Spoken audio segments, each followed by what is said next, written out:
Gênesis 14, a gente parou falando sobre Abraão e Ló, terminou Melquisedeque, o rei de Sodoma, toda aquela situação, né? Então, o nosso cenário, vamos lembrar um pouquinho dos 13 capítulos anteriores, a gente já falou sobre o Deus bom, toda aquela situação.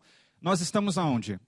Abraão, nosso amigo lá, capítulo 12 aqui, Gênesis 12, promessa de Abraão, que Deus constituiria uma nação, toda aquela coisa. Então tem duas coisas que eu falei que quando a gente ouve o nome Abraão, tem que vir na sua mente, que são, quais são aquelas duas coisas? A semente e a outra, o Rafael já falou aqui, porque menino inteligente, né? E a terra.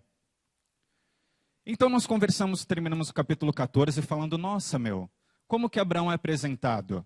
Abraão, o hebreu.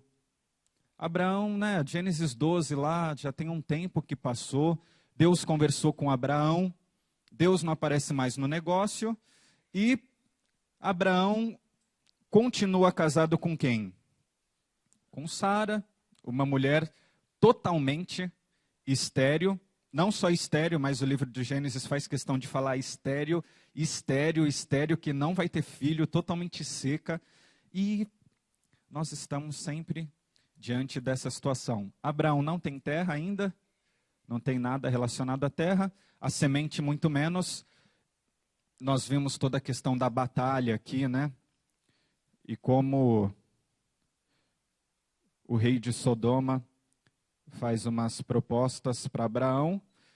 E assim vocês não precisam entender tudo, né? Isso aqui é para minha cabeça se organizar.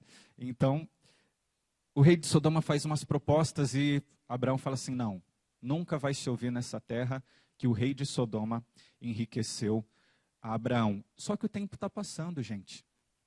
Abraão está ficando o quê? Cada vez mais velho. E a esposa dele continua o quê?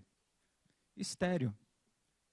E ele matou não, né? Mas ele ganhou de vários reis e tal, né? Todo aquele despojo, toda aquela montanha de dinheiro, como eu falei para vocês. Mas cadê minha terra? Não tem. Então Abraão começa a ficar naquela situação meio complicada. E aí a palavra de Deus diz assim no capítulo 15.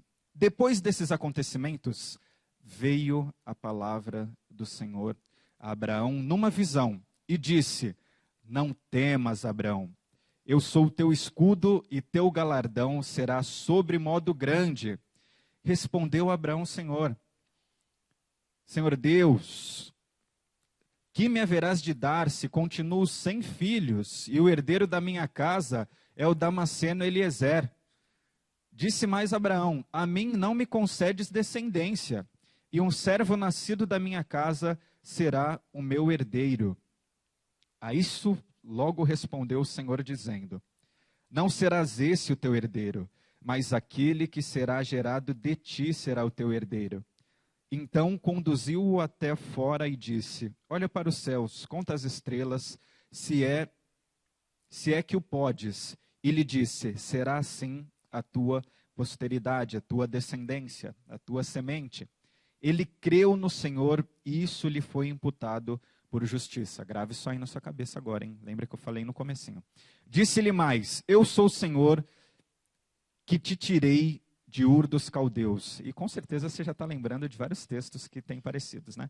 Para dar-te por herança essa terra. Perguntou-lhe Abraão, Senhor Deus, como saberei que hei de possuí-la? Respondeu-lhe, toma-me uma novilha, uma cabra, um cordeiro, cada qual de 3 anos, uma rolinha e um pombinho. Ele, tomando todos esses animais, partiu-os pelo meio, pôs-os em ordem pela metade, umas de frente das outras, e não partiu as aves. Aves de rapina desciam sobre os cadáveres, porém Abraão as enxotava. Ao pôr do sol, caiu em profundo sono Abraão, e grande pavor e cerradas trevas o acometeram. Então lhe foi dito, sabe com certeza que a tua posteridade será peregrina em terra alheia, e será reduzida à escravidão, e será afligida por 400 anos. O que Deus está falando aqui, hein? Mas também eu julgarei a gente que tem de sujeitar-se, depois sairão com grandes riquezas. E tu irás para os teus pais em paz, serás sepultado em ditosa velhice. Na quarta geração tornarão para aqui, porque não se encheu ainda a medida da iniquidade dos amoreus. E sucedeu que, posto o sol, houve densas trevas, eis um fogareiro fumegante, uma tocha de fogo que passou por entre aqueles pedaços. Naquele mesmo dia, fez o Senhor aliança com Abraão, dizendo: a tua descendência dei essa terra, desde o rio do Egito até o grande rio Eufrates. O queneu, o quenezeu, o cadmoneu, o eteu, o ferizeu, o refaíns, o amoreu, o cananeu, o girgaceu e o jebuseu. Todos esses daí vão ser da descendência de Abraão. Vamos lá. Então, gente, olha só. Qual que é a situação? Abraão acabou assim, né? Como eu falei, não são eventos extremamente, né, opostos ali. Mas acabou de acontecer o quê? Abraão acabou de recusar todo o despojo de guerra aqui de Sodoma contra os reis. E Abraão bate aquela bad, bate aquele desespero. Ele fala assim, eu abri mão de tudo isso, entrei em batalha contra esses reis, o que esses reis vão fazer? Vão passar por cima de mim, meu. Esses caras vão me destruir. E aí, existe um padrão aqui, como eu falei, né, a Bíblia é composta de várias coisas assim. No capítulo 15, o padrão de conversa, de bate-papo, no original aqui no hebraico, não vai ser assim que vai estar aqui, mas começa sempre assim, ó, a gente está falando o quê? Da semente e da terra. Vocês já viram que a primeira parte, Deus faz as promessas em relação ao quê? Primeira parte do capítulo 15. Começa como? Vem o Senhor, então, o eu sou.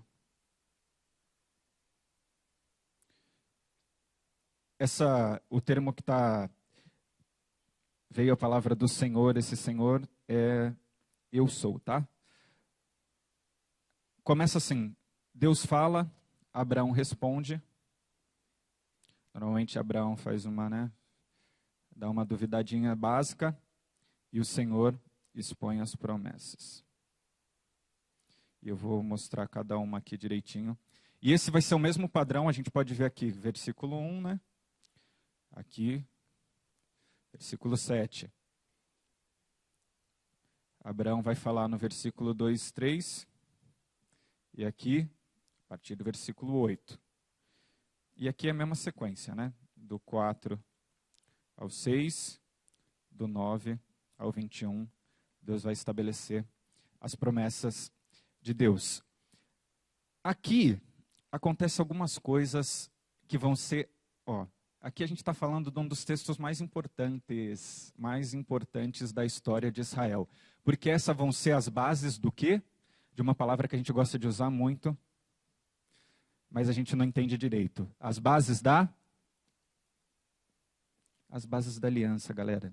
Se vocês não entenderem o que está acontecendo no capítulo 15 de Gênesis, vocês não vão entender o livro do Êxodo, vocês não vão entender toda a base das palavras dos profetas, vocês não vão entender muita coisa. E é por isso que a gente perde muito na Bíblia, porque a gente não entende as bases ali, o que está acontecendo no começo. E aí a gente canta umas músicas absurdas, né? Fala umas coisas que não devia falar, porque a gente não entende tudo. E eu não vou falar que eu também não entendo tudo, né? E nem vocês vão entender tudo com uma aula minha, mas a gente vai tentar caminhar de uma maneira que seja eficiente aqui. Então vamos lá, tem bastante coisa para a gente aprender. E vamos junto aqui, qualquer coisa. Gente, lembrando, viu? Lucas, o que você está falando? Eu estou totalmente perdido. Levanta a mão aí e a gente vai se ajudando.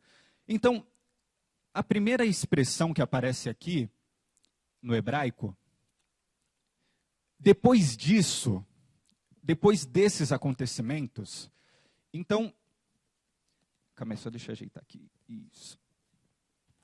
Todos os termos que são colocados na forma como Deus lida com Abraão, são termos extremamente militares. tá? Então, olha só. Lembra que eu falei na outra aula? Terminou o capítulo 14, a gente está falando de guerra, a gente está falando de batalha. Abraão vence, destrói os reis e tal. E parece que Deus está fora da situação, até que chega Melquisedeque. E a palavra que o próprio autor do Gênesis aqui vai usar, ele vai falar, ó, Abraão, você pode ficar tranquilo. Por quê? Como que Deus chega falando aqui, ó? Depois desses acontecimentos, depois de toda essa situação aí, depois de todas essas batalhas, veio a palavra do Senhor a Abraão numa visão e disse: não tenha medo, galera. Não tenha medo, Abraão. Eu sou o teu escudo e o teu galardão será sobre modo grande. Então, por mais que a coisa parecesse que estava meio perdida, a palavra, o escudo aqui, né? Eu sou o teu escudo, é a mesma palavra, só muda uma vocalização para o que está acontecendo ali no capítulo 14 do entregou. Então, quando Melquisedeque fala assim, ó, trouxe pão, era essa... Aqui, versículo 14 e 20. Bendito seja o Deus Altíssimo, que entregou os teus adversários na tua mão. É a mesma palavra que, olha, Abraão, você pode ficar tranquilo, não temas, porque eu sou o teu escudo. Ou seja, o mesmo Deus que estava lá no capítulo 14, o Deus que entregou todos os despojos, todas as coisas para Abraão, é o Deus que vai fazer as promessas que nós vamos ouvir daqui a pouco. Essa expressão, veio a palavra do Senhor, quantas vezes vocês já ouviram ela na Bíblia? Um monte de vezes. Veio a palavra do Senhor a Moisés, veio a palavra do Senhor a Isaías, veio a palavra do Senhor a Jeremias, veio a palavra do Senhor, um monte de gente. Só que quantas vezes ela aparece no livro do Gênesis? É sacanagem, né, gente? Eu estudei, é óbvio que eu vou saber e vocês não. Então, mas eu vou falar para vocês. Isso que é o mais importante, por isso que a gente está aqui. Ela só aparece o quê? Uma vez no livro do Gênesis. Por isso que eu estou falando que o capítulo 15 de Gênesis é um capítulo extremamente importante, muito importante. Esse maisinho é de importância. Então, a gente precisa entender o que está acontecendo. É a primeira vez que vai ser usada a linguagem profética na Bíblia. Por mais que a gente fale, né, das profecias lá no Gênesis, né, de pisar a cabeça da serpente e tal, mas a estrutura literária profética é a primeira vez que isso vai acontecer. Lucas, você está falando que Abraão é o primeiro profeta? Sim e não. Minha monografia foi sobre profetismo, então eu gosto muito do assunto. A era de ouro da profecia, vamos colocar assim, na Bíblia, ela está extremamente ligada a isso aqui, ó.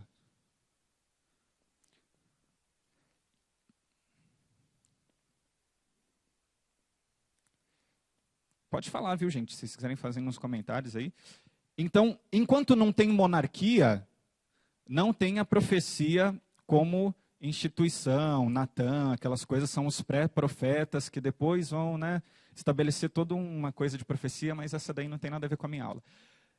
Abraão, ele é um protótipo do profeta. Da mesma forma que Moisés vai ser, da mesma forma que Débora vai ser chamada de profetisa e tal, e uma série de outras coisas, existem termos, mas não é aquele profeta que a gente está esperando, que existe um monte de coisa relacionada ao povo e ao rei que a gente precisa entender melhor, mas é um plano de fundo um pouquinho maior que eu não vou conseguir passar para vocês agora.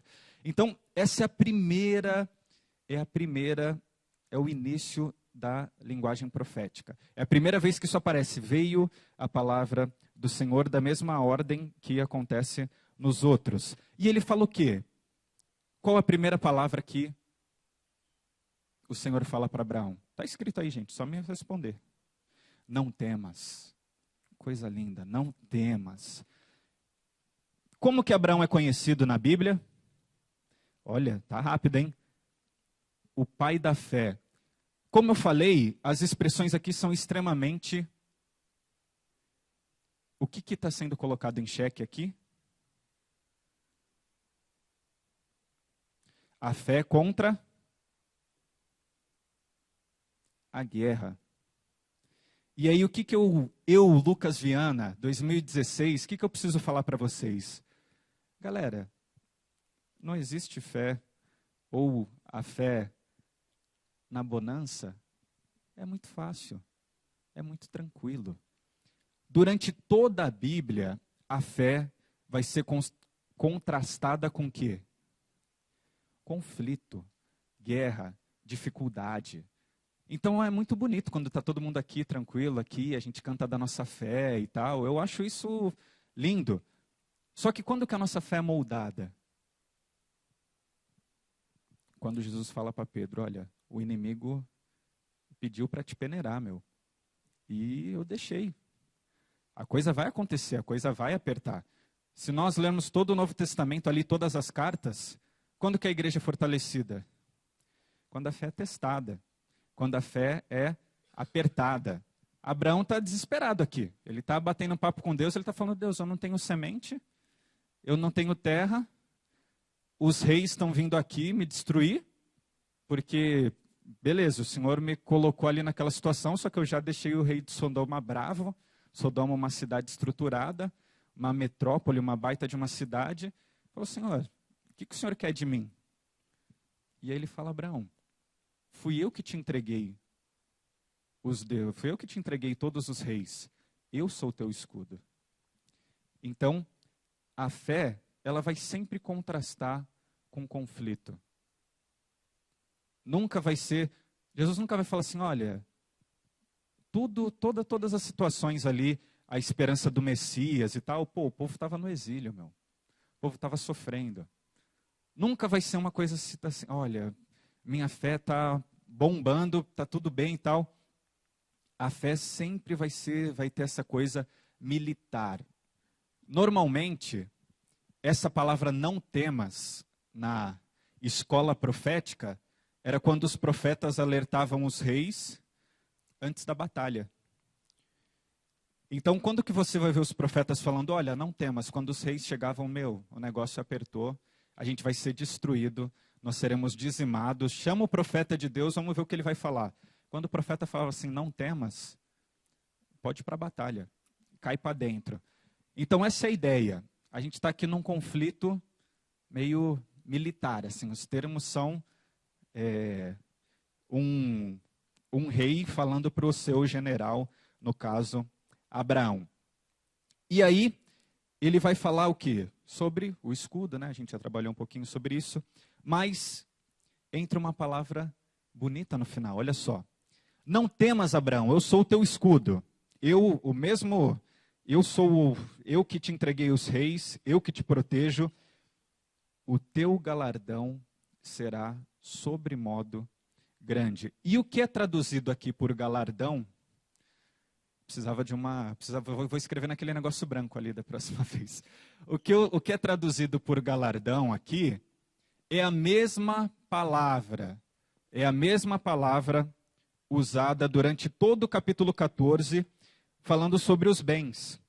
Então, olha, no versículo 10, ora, os vales de Sidom, cheio de pós...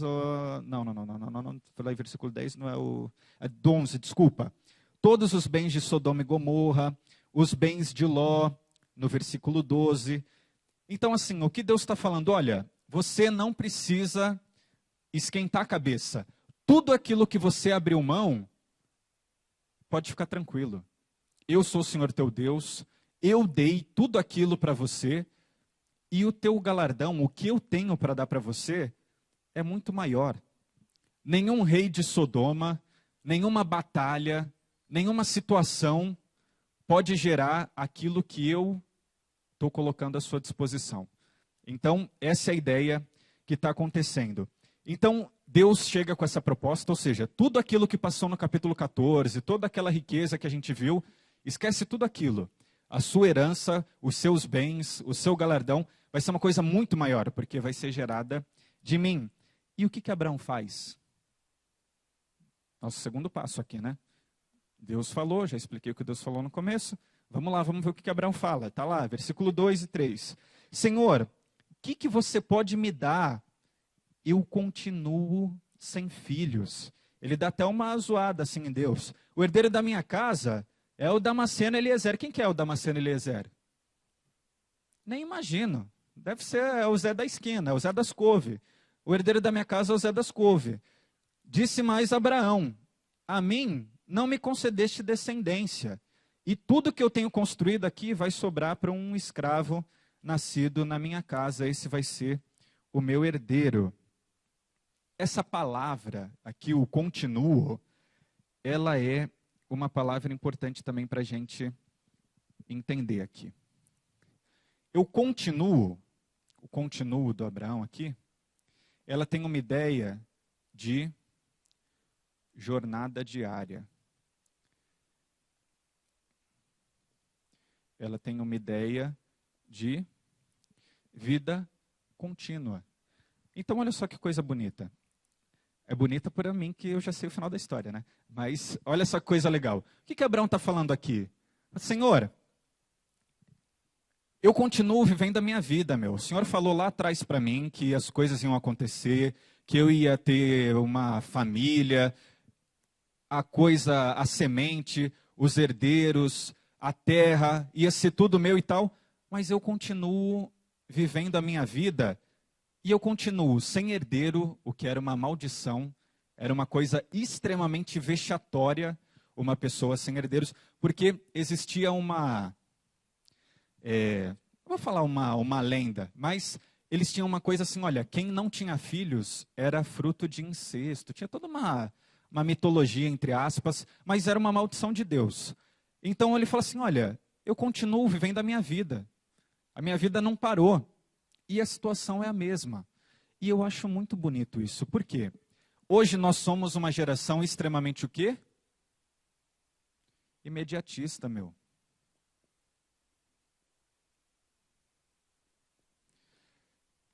E o que Abraão fala ali? Fala, Senhor, a gente está vendo aqui, capítulo 12, capítulo 13, 14, 15, parece que o negócio aconteceu todo em uma semana, né?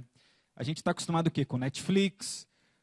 Se lança um episódio por semana, não, eu já fico bravo. Eu não quero saber. Eu quero a temporada inteira, meu. Eu quero sentar um dia e assistir tudo. Quero saber tudo. Né? O filme lançou lá, eu não quero esperar lançar no Brasil. Eu já vou e pego e pronto, acabou. Vou baixar, A gente é extremamente imediatista, meu. Se você mandou uma mensagem no WhatsApp, a pessoa visualizou, não respondeu, meu, esse cara está de brincadeira comigo. Nossa, eu vou buscar, o que aconteceu? Vou buscar lá na sua casa. Aconteceu alguma coisa? Não, eu só visualizei e não respondi, gente. Não tem problema nenhum com isso. Mas a gente é muito imediatista. E Abraão falou o quê? Senhor, minha vida continua. Né? Então a gente tem aquela coisa de, olha, minha vida não vai andar. Se Deus não fizer e tal, minha vida... Não. As promessas de Deus, as coisas de Deus, né? Eu não fico em casa, eu creio que Cristo vai voltar e tal, mas eu não chego e, eu não vou abrir o olho, nossa, Cristo, estou te esperando aqui em casa, ó. Volta, eu quero ficar aqui protegidinho. Não, aqui, ó, a coisa continua. Nós somos ali, né, a sequência do projeto de Deus. E o projeto de Deus acontece quando? Todo dia. Todo dia. Todo dia o projeto de Deus vai se desenvolvendo. E Abraão fala assim, Senhor, eu não estou vendo a coisa acontecer. Abraão, o pai da fé. E aí eu falo para você, né? E eu penso na minha vida. Calma, gente. Calma, a gente está falando aqui de Abraão, o pai da fé. E às vezes a gente fica, Senhor, o Senhor falou que ia ser assim, ia ser assado, eu pensei que ia ser de tal jeito. Calma, você está dentro do projeto de Deus. Confia. A coisa vai acontecer. E aí, olha que palavra bonita. A gente traduziu de uma forma... Desculpa, mas acho que a gente não consegue trazer alguns impactos do hebraico. A gente traduziu de uma forma meio burra. Esse início do 4 aí, a isto respondeu logo o Senhor, é uma palavrinha linda, né? Eu vou transliterar, chamada rine. Rine. E esse rine, ele traz uma ideia, né, desse imediatismo que vocês já viram. Mas Abraão começa a falar, e é como se Deus falasse assim, ó, não só para Abraão, mas para todo mundo que está ouvindo, né? Agora a gente está vivendo o livro do Gênesis, né? Nós somos ali o povo judeu, a gente está começando a ouvir a história de Abraão, e quando entra esse Rinê, galera, para tudo, e olha aqui para mim, Deus falando, né? Não o Lucas. Galera, para tudo e olha aqui para mim, que eu vou explicar, vou falar alguma coisa importante. Então a gente estava aqui ouvindo a história de Abraão, tal, legal. Deus entra na parada e fala assim, ó, agora calma aí, olha aqui para mim. Não será esse o teu herdeiro, não vai ser o Zé das Couves. Relaxa, Abraão, vem comigo que a coisa vai dar certo. Mas aquele que será gerado de ti será o teu herdeiro. Ele fala, Abraão, vem cá comigo. Sai aí da tua tenda, né? Olha que cena linda. Por isso que ele usa o Rinê. Por isso que ele fala assim, ó, olha para mim, gente, ó, imagina você ouvindo aquilo ali, ó. E você imaginando Abraão, né? A gente está imaginando, eu sei que vocês estão imaginando. Sai aí da tua tenda, olha para cima. Você consegue contar as estrelas? Todas elas estão aqui na minha mão, ó. Se você puder, assim vai ser a tua posteridade. E aí entra um versículo, esse versículo 6, olha, versículo extremamente importante. E aí vai ser a explicação da justiça que eu falei lá no começo. Abraão creu no Senhor e isso lhe foi imputado para a justiça. Vocês, os meus alunos, né, que já estão caminhando comigo no Gênesis, assim que vocês ouviram falar de justiça, vocês lembraram logo de quem? Né? De aquele cara que era justo e bom, ele andava com Deus. Quem? Noé, né? Quando você ouviu falar de justiça, você ouviu falar de Noé. Então, Abraão creu no projeto de Deus. Abraão creu, falou assim, não, realmente, Senhor, eu sei que a semente vai vir de tudo isso que você está falando, e fala que isso lhe foi imputado por justiça. E o termo justiça, vou botar aqui só um J, tá? Que eu não vou conseguir escrever justiça ao contrário. O termo justiça aqui, ele demanda o quê? Justo e bom? Andava com Deus? Ele demanda uma dimensão individual? Não. O termo justiça aqui não é um termo individual, mas é uma forma de atuação coletiva. Por que não era um homem justo e bom?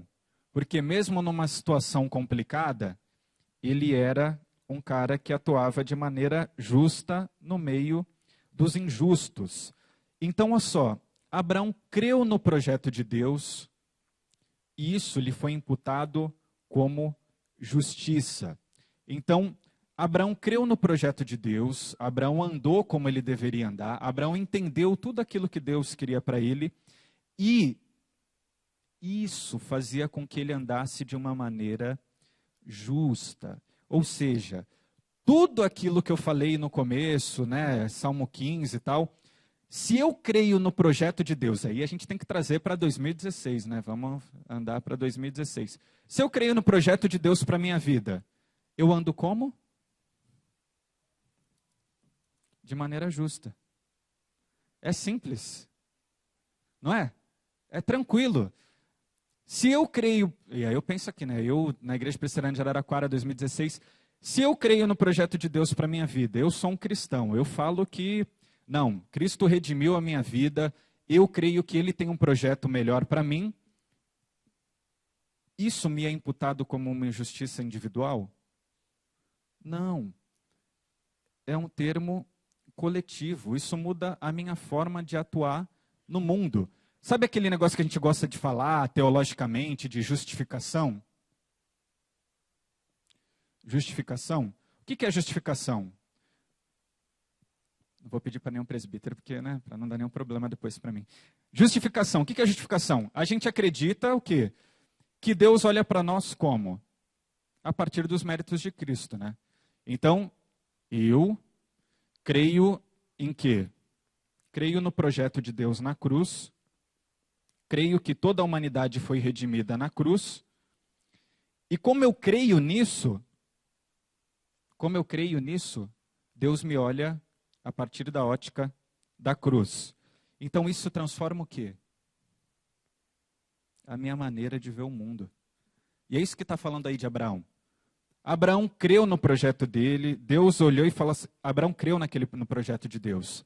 Isso lhe foi imputado por justiça. Só que vocês não acham meio esquisitos? Não é possível. Vocês estão pensando assim, nossa, Deus propôs um projeto para Abraão. Abraão deu uma esculachadinha ali, deu uma brincada até com Deus, falou do Zé das Couve, uma série de coisas e tal. Mas mesmo assim, Abraão criou no projeto de Deus. E a partir daí a gente segue para o capítulo, por versículo 7. O pai da fé. Meu, deu justo e bom. Vamos lá. Novamente, eu sou o Senhor. Esse eu sou o Senhor, ele não aparece no versículo 1, mas ele está lá também, viu? Então é o mesmo início. Disse-lhe mais, eu sou o Senhor que te tirei de Ur dos Caldeus para dar-te por herança essa terra. Você já ouviu esse chamado, não é possível? Você lembra dele? Quem está ouvindo Gênesis, não. O judeu lá que a gente está vivendo, não. Mas qual que é esse chamado? Olha, eu sou o Senhor teu Deus que te tirei da terra. Isso aí, meu. É a mesma base que Deus vai usar com a galera lá no Egito. Eu sou o Senhor teu Deus, meu.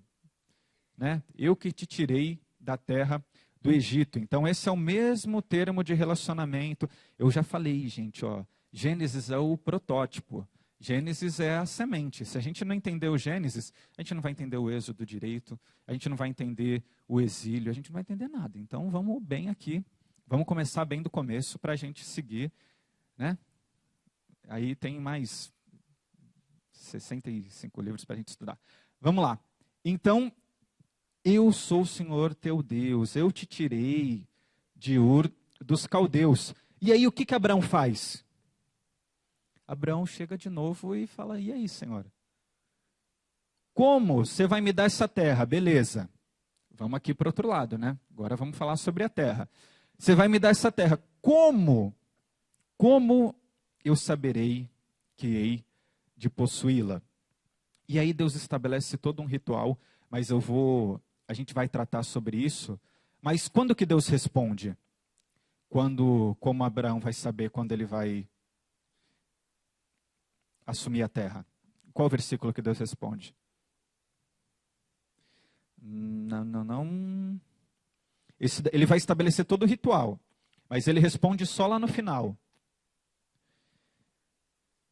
Então, sabe, toda certeza, escravidão, geração tomarão sucedido.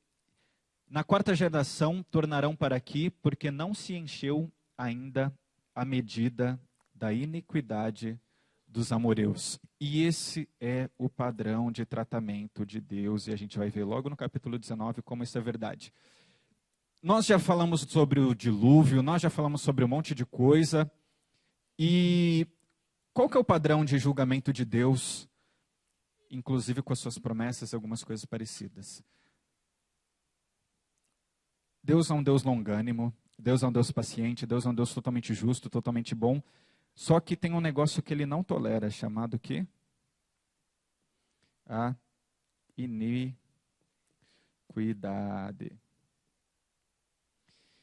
E aí tem uma hora que isso chega de uma maneira que isso fica maior do que a tolerância de Deus. E aí Deus vem, pega esses povos e faz o quê? Retira da história. Então esse é o padrão de Deus. Olha, enquanto eu tolerar a iniquidade deles, a coisa vai acontecer. Isso aconteceu no capítulo 6, isso está acontecendo agora com os amoreus, isso vai acontecer com os egípcios, isso aconteceu com os romanos, isso aconteceu com todos os povos da história. E aí qual que é a pergunta que eu faço? O pessoal fala hoje, né? Ah, nossa, hoje está muito pior do que no passado e tal. Não está nada, gente, pode ficar tranquilo. Mas uma hora isso vai acontecer. Então a gente precisa saber o quê? Ler o nosso tempo. Ler o nosso tempo. Não vamos testar Deus até a hora que ele queira retirar o Brasil ou qualquer povo aí da história. Ah, não. Ele tira. Pode ficar tranquilo, esse é o padrão que ele trabalha. Então, vamos lá. E aí a gente precisa entender muita coisa. Acho que não vai dar tempo, tá, gente? Desculpa, mas aí qualquer coisa, domingo que vem, vocês vão lá para a sala dos jovens e a gente continua a caminhada. Mas Deus vai estabelecer uns tratados extremamente, sim, muito importantes aqui. E esse texto, sei lá, podia ser pregado em todos os casamentos, em coisas parecidas. Mas vamos lá. Acontece o que a partir do versículo 9, como foi tratado já? Deus vai estabelecer a sua aliança. E essa é uma palavra que, nossa, faz parte de todo cristão aí, por mais que a gente não ouça todo dia, mas aliança. Essa vai ser a base de todas as profecias, essa vai ser a base de todo o Novo Testamento, essa vai ser a base de tudo, a aliança do Senhor. Ele já tinha estabelecido uma aliança com Abraão no capítulo 12, né? Foi a primeira vez que apareceu essa palavra no Gênesis, no capítulo 12 aqui, igual eu falei para vocês, mas a coisa vai ficando maior, a intimidade com Deus, o plano de Deus vai sendo revelado conforme as coisas vão acontecendo. E aí o que ele fala? Olha, você vai pegar os novilhos, né, 3 anos, tudo ali dentro da lei e tal, toma esses animais, e é uma cena até meio forte, você vai partir pelo meio, em 2 metades, colocar uma de contra a outra, aves de rapina desciam sobre os cadáveres, porém Abraão as enxotava. Esse termo, as aves de rapina, em Isaías 46, vão representar os inimigos de Israel, tá? E aí está representando a mesma coisa. Abraão está cumprindo a sua parte. Abraão creu no projeto de Deus, e isso daí, toda essa situação, representa Israel, né? Os animais ali partidos, e as aves de rapina, muito provavelmente, pelo texto subsequente, o Egito. E como eu falei, Abraão estava velhinho, e Abraão espantando aqueles bichos lá toda hora, e aí começam a aparecer umas imagens bonitas. Aqui, quando a gente fala da semente, as promessas são, né, de noite, bonito ali, Abraão sai e vê todas as estrelas, mas olha só, ao pôr do sol, então o sol está saindo de cena, e aí, como eu falei que isso aqui representava o Egito, como que era conhecido mesmo o Deus do Egito? O Deus maior do Egito, quem que era? Era o sol, né? O pessoal chama de Ra, não sei o quê, mas o Deus maior do Egito é o sol. Então assim, o sol está caindo, o Egito está caindo, o Egito está saindo de cena, a Bíblia é demais. O Egito está saindo de cena. E aí, cai num profundo sono. Quem que caiu num profundo sono mesmo? Um tempo atrás aí no Gênesis? Adão, Noé também. Noé dá uma biritada antes, mas cai num profundo sono também. Noé, essa galera toda, todos os pais aí da fé. Então vamos lá. Então quando o cara cai no profundo sono, você sabe que vai acontecer alguma coisa extraordinária. Porque da primeira vez, o que aconteceu? Nasceu a mulher, né, gente? Então, profundo sono, nasceu a mulher, coisa boa. Segue o jogo. Vamos lá. Então, grande pavor e trevas acometeram ali. Então, o sol está saindo de cena, uma cena bem pesada, trevas, grande pavor, Abraão está com muito medo. E o que Deus falou logo no começo? Aí, galera, vocês são demais. Não temas. Então, imagina a cena. Abraão ali, um negócio tenebroso. Já lutou ali em cima dos animais, lá aquela cena de sangue, os animais partidos e tal. Mas está caindo o sol, tal, trevas vindo, toda aquela coisa. Então lhe foi dito, sabe com certeza que a tua posteridade, a semente, será peregrina em terra alheia e será reduzida à escravidão e será acometida por 400 anos. Nossa, 400 anos de escravidão. Também eu julgarei a gente que tem de sujeitar-se, e depois sairão com grandes riquezas. É a mesma palavra do galardão, toda aquela situação. Então, Deus fala assim, a coisa vai acontecer? Vai. Eu estou nesse negócio? Estou. Ó que profecia bonita. Tua descendência vai sofrer 400 anos, mas eu que estou nesse negócio. Na 4ª geração tornarão quarta geração aqui é uma imagem para, no tempo completo, eles vão retornar a essa terra, né? E aí vai ser muito lindo, ó. Tu irás para seus pais em paz, serás sepultado em ditosa velhice. Na quarta geração tornarão para aqui, porque não se encheu ainda a medida da iniquidade dos amor. E sucedeu que, posto o sol, quando isso aqui vai embora, olha que coisa linda. Houve densas trevas. A coisa ficou mais escura ainda. Então, nas trevas absolutas, quando não existia mais nada, depois de você saber que os seus filhos vão sofrer por 400 anos, o que acontece? Um fogareiro fumegante e uma tocha passou por quê? Por entre aqueles pedaços. E aí a gente vai precisar entender muita coisa aqui. Naquele mesmo dia fez o Senhor aliança com Abraão, dizendo: a tua descendência dei essa terra desde o Egito até o grande Eufrates. Naquele tempo, meus irmãos, o verbo para fazer aliança, ou o verbo para aliança, é literalmente partir em duas partes. Então, quando eu estabeleci um contrato com alguém, esse aqui não é um contrato sagrado, tá, gente? Desculpem, eu sou um cara meio, mas assim, para ser extremamente didático, como que a gente fazia? Todos os termos do contrato estão aqui, então, a gente rasgava, metade do contrato é seu, metade do contrato é meu. Quando a gente fosse estabelecer alguma coisa, o que a gente fazia?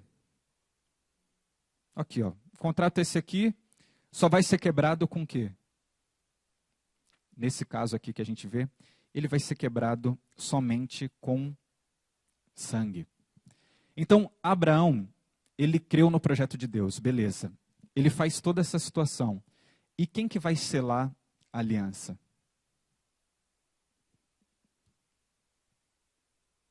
O próprio Deus, gente. Essa imagem, quando Deus aparece como uma labareda de fogo e etc. E aí o pessoal, mas deve ter sido uma coluna de fogo muito fera, no meio das densas trevas. Isso é importante a gente entender. Então, quando a coisa está extremamente escura, todo não temas que a gente falou, Deus aparece e Ele estabelece aliança. E o que isso significa para mim e para você?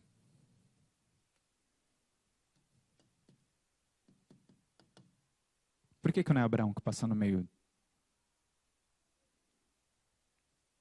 Adão, Noé, Abraão, algum deles cumpriu a aliança?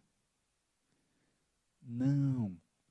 É só Deus que vai permanecer fiel na aliança. E é por isso que tem todo o resto da Bíblia.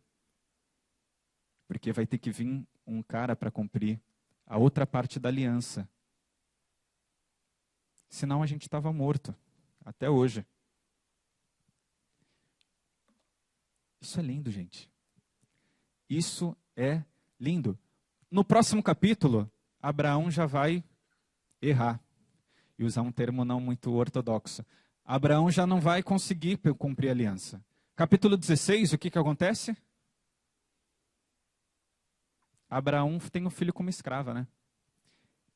Então, olha só como a coisa acontece no Gênesis, ó. Deus acabou de estabelecer uma aliança, está tudo perfeito, acabou de falar que ó, isso foi imputado por justiça. Abraão creu no projeto de Deus, só que Abraão cai. E ele cai toda hora, ele é igual eu e você. É o pai da fé, mas ele é falho. Ele não vai conseguir cumprir a aliança. E a gente precisa entender isso por quê? Porque Israel não consegue cumprir a aliança. E por que Israel não consegue cumprir a aliança? Eu e você estamos aqui. Coisa linda, né? Tá vendo como a coisa faz exatamente. A coisa faz sentido. A imagem do fogo no deserto. E agora eu preciso lembrar uma coisa para vocês. Por que a gente não sabe quem é Ra? Por que a gente não sabe quem é Amon? Por que a gente não sabe quem é Baal? Porque nenhum desses deuses são adorados hoje. Por quê? Não existe um registro na história de um Deus como o Deus de Israel. Isso daí não é possível que isso não mexa com vocês. Não existe um registro na história de um Deus que conta a história do seu povo que vai acontecer 400 anos antes. Ó, por que faz sentido? Porque tudo isso aconteceu. Ele falou, Abraão, o teu povo vai ficar lá 400 anos como escravo. Isso aqui não é historinha. A coisa aconteceu. O povo, a descendência de Abraão, foi escrava mesmo 400 anos no Egito. Isso a gente só vai conhecer o quê? No livro do Êxodo. E o que aconteceu no livro do Êxodo, as outras profecias, as outras coisas que aconteceram, tudo vai se cumprindo. E é por isso que o Deus de Israel, o Deus da Bíblia, o Iavé, o Eu Sou, por isso que ele faz sentido até hoje, porque isso aqui continua, gente. Isso aqui continua. A nossa fé, o não temas. Jesus vai voltar, galera. Ele vai render a gente. A coisa está apertada? Está apertada. Mas vale a pena viver essa vida. Essa é a mensagem da Bíblia. Essa é a mensagem de Gênesis 15. Essa é a mensagem de Gênesis 14. Essa é a mensagem que a gente está aqui para viver, para mostrar. Bonito, né, gente? A Bíblia é linda, a Bíblia é demais. E segue o nosso capítulo 16, né? Segue o capítulo 17, 18, tem muitos capítulos seguirão. Mas eu gostaria de que a gente orasse. Eu não sei se já deu tempo da aula, se não deu também. Era isso que eu tinha para falar. A gente pode conversar, pode compartilhar, pode cantar música, a gente pode fazer muita coisa. Não vou apagar a aliança, não. Vou escrever aliança de novo, porque a aliança é importante. Mas a gente precisa aprender, né, gente? Essa é a coisa mais importante. A gente precisa aprender a adorar o Deus da aliança.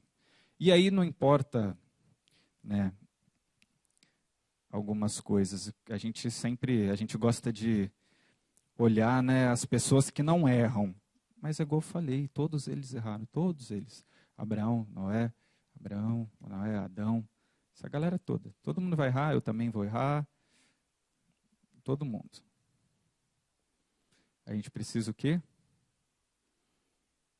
Imputar justiça. Ações coletivas que reflitam Jesus Cristo. Vamos orar?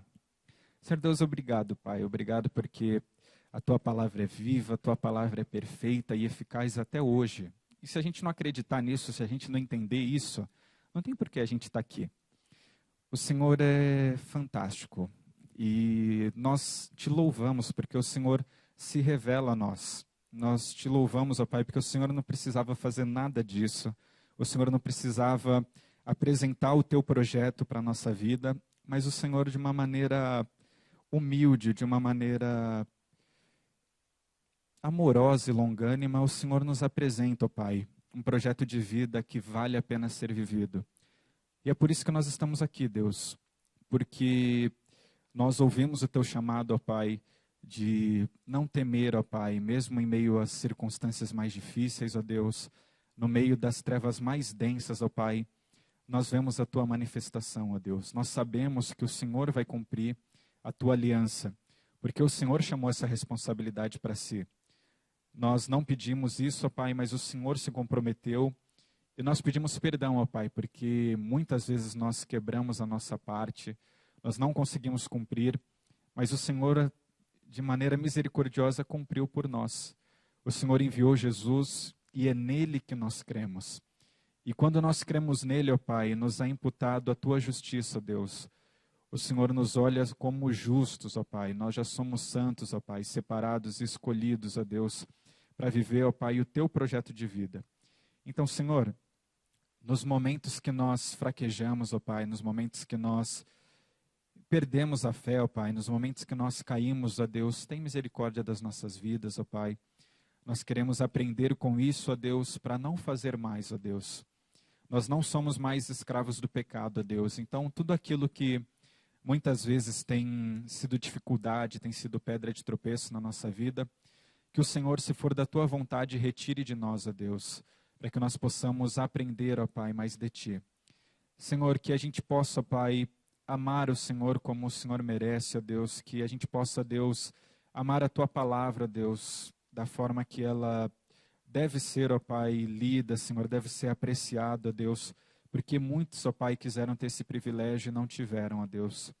Então, Senhor, tem misericórdia de nós, Pai, na nossa negligência, e que nós possamos, ó Deus, realmente, ó Pai, aprender e viver mais, ó Deus, aquilo que o Senhor tem para nós. Porque esse galardão, ó Pai, nós não conseguimos nem imaginar, ó Pai. Tua palavra diz que nem olhos ouviram, Deus, nem olhos viram, nem ouvidos ouviram, ó Pai, e nem jamais passou pelo coração do homem o que o Senhor tem preparado para nós. Então, ó Deus, que a gente não se desvie, ó Pai, que a gente não caia nas ciladas do diabo, ó Deus, que propõe um projeto de vida, ó Pai, como se tivesse ainda faltando alguma coisa. Nós somos completos em Ti, ó Deus, e que a gente entenda isso, ó Pai, e viva de uma maneira digna, Senhor, desse projeto. Que eu te peço, te agradeço, em nome do Teu Santo Filho Jesus. Amém.